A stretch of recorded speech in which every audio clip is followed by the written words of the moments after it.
వి gold trusted gold buyers తాకట్టులో ఉన్న బంగారాన్ని విడిపించి ఈ రోజు ఉన్న మార్కెట్ ధరకే కొనబడును. మరిన్ని వివరాలకు సంప్రదించండి 77107720. గడిచిన 3.5 దశాబ్దాల కాలంగా అడుగడుగున అరాచకాలు సృష్టిస్తూ ముఖ్యంగా ఎన్నికల సమయంలో ప్రజాస్వామ్యాన్ని కూనీ చేస్తూ వస్తున్న పులివెందుల నియోజకవర్గంలో తొలిసారిగా జెడ్పీటీసీ ఉప ఎన్నిక స్వేచ్ఛాయుతమైన వాతావరణంలో జరిగింది. ఎన్నికలు స్వేచ్ఛగా జరిగితే పులివెందుల నియోజకవర్గంలో ప్రజల తీర్పు ఏ విధంగా ఉంటుంది అనేదానికి ఈరోజు అందిన ఫలితమే పెద్ద ఉదాహరణ.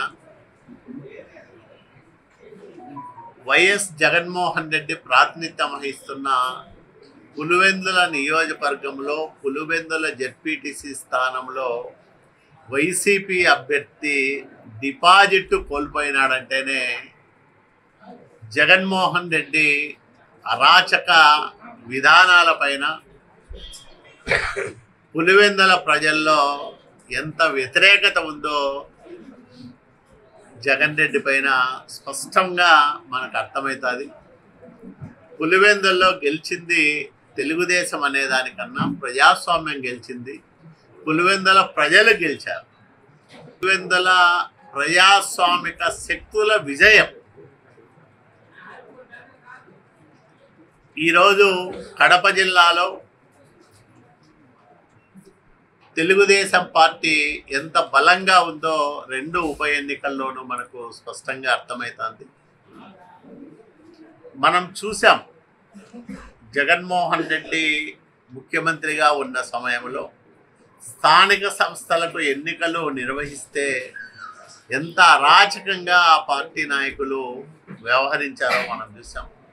కనీసం తెలుగుదేశం లేదా బీజేపీ, జనసేన, కమ్యూనిస్టులు కానీ ఇట్లా వైసీపీ ఏతర రాజకీయ పార్టీల అభ్యర్థులు నామినేషన్ వేసే పరిస్థితి కూడా లేకోకుండా చేసింది అప్పట్లో జగన్మోహన్ రెడ్డి నాయకత్వంలో నడిచిన ప్రభుత్వం. స్వేచ్ఛగా పులివెందులలోనే 11 మంది నామినేషన్లు వేశారంటేనే ప్రజాస్వామ్యానికి అదొక పెద్ద ప్రత్యక్ష నిదర్శనంగా మనం చెప్పచ్చు. ప్రజాస్వామ్యబద్ధంగా ఎన్నికలు జరిగాయి. స్వేచ్ఛాయుతమైన వాతావరణంలో ఎన్నికలు జరిగాయి. ఓటరు తన అభిప్రాయాన్ని స్లిప్పుల రూపంలో రాసుకుంటే అందులో కూడా 30 ఏళ్ల తర్వాత నేను ఓటు వేయగలిగాను, నాకు చాలా ఆనందం అనిపిస్తూ ఉందని చెప్పిన తీరు ఇవన్నీ గమనిస్తే పులివెందుల్లో ప్రజాస్వామ్య విజయం ప్రజాస్వామిక వాదులందరికీ కూడా గొప్ప ఊరటనిస్తూ ఉందని మేము అనుకుంటా ఉన్నాం. మోహన్ రెడ్డి పులివెందుల అనే గుప్పెటను మూసిపెట్టి ఉంచాడు. తెరిస్తే అక్కడ జగన్మోహన్ రెడ్డి బలం దొల్ల ఏమీ లేదు అని తేటతెల్లమైంది. కాబట్టి ఈ విజయాన్ని రాష్ట్రంలో ఉండే తెలుగుదేశం శ్రేణులతో పాటు ప్రజాస్వామిక వాదులందరూ కూడా ఆస్వాదిస్తూ ఉన్నారు, ఆనందపడతా ఉన్నారు, పండగ చేసుకుంటా ఉన్నారు.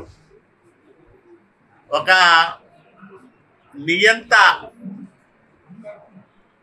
ప్రాతినిధ్యం వహిస్తున్న పులివెందులలో తెలుగుదేశం గట్టిగా నిలబడి ప్రజాస్వామ్యబద్ధంగా ఎన్నికల్లో పాల్గొని ప్రజల అభిమానంతో ఆశీస్సులతో ఈరోజు తిరుగులేని మెజార్టీ సాధించి పులివెందుల జెడ్పీటీసీ స్థానాన్ని కైవసం చేసుకోవడం అనేది ఆహ్వానించదగ్గ పరిణామం, ఆనందించదగ్గ విషయం.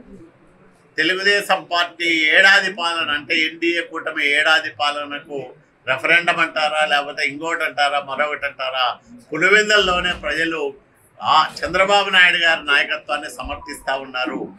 అట్లాగే చంద్రబాబు నాయుడు గారి ఆధ్వర్యంలోనే రాష్ట్రం అభివృద్ధి చెందుతుందని బలంగా నమ్ముతా ఉన్నారనే దానికి ఈ ఎన్నిక ఫలితమే పెద్ద ఉదాహరణ. తెలుగులో ఫాస్టెస్ట్ న్యూస్ ఇప్పుడు కొత్త అవతారంలో 5 సెకండ్లోనే పూర్తి వార్తా సమాచారం మీ చేతిలో. సోషల్ మీడియా ట్రెండ్స్ మీ కళ్ళ ముందుకే live TV and voice search ఆప్షన్స్తో ఇప్పుడే డౌన్లోడ్ చేయండి. యాప్ లింక్ డిస్క్రిప్షన్లో ఉంది.